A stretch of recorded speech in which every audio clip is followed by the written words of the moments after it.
Okay, here's an interesting stat for you. Did you know there were only 5 days thus far in December that were cooler than normal? Most days well above normal. In fact, so far we think this may be the third warmest December in Triad history and possibly moving into second place. We'll have to wait and see for the next few days. Well, if you're like me, it makes you wonder, now are we in for a bug-infested summer, or does it matter? I asked NC State Extension Agent Ben Granson for some answers. So Ben, I was thinking about this warm weather period that we're going through, and the first thing I think about is, are we going to have issues with bugs more so than normal, for spring and summer? So explain that cycle a little bit. So during the winter time, typically a lot of our insects are dormant. They're staying in their egg phases, they're underground, they're in protected areas. When they sense spring coming, they will wake up, they'll come out of the ground, and they'll start their normal cycle.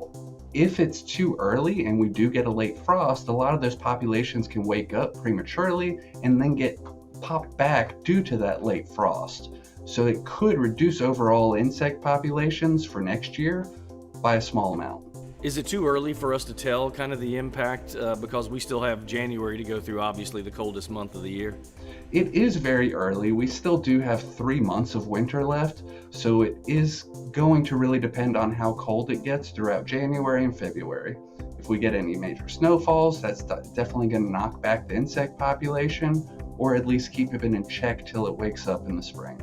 That's interesting because that's one of the things people, especially when they relocate to the south, they're always amazed at the numbers of bugs.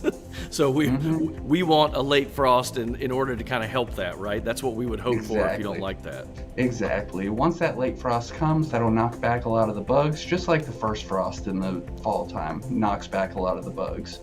All right, perfect. I'm not a bug fan, so I'm hoping for a late frost. Thanks, Ben. So just to recap, I thought it would be just the opposite. So warm weather in winter, surely that means more bugs and they're coming out earlier and all that.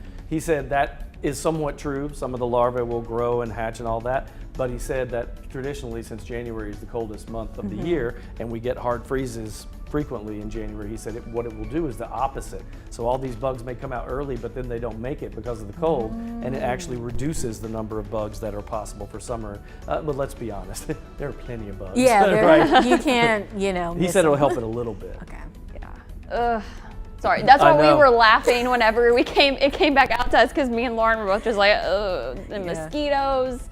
And you were talking about the Arkansas mosquitoes. They are, like you said, a different breed. I'm not kidding, y'all. They are. They're much larger than they are here, and they're everywhere. And if you step outside in the summer, you will get eaten alive, literally. She's telling the truth. So I used to live in Memphis for several years. You just cross over the bridge to like West Memphis, Arkansas.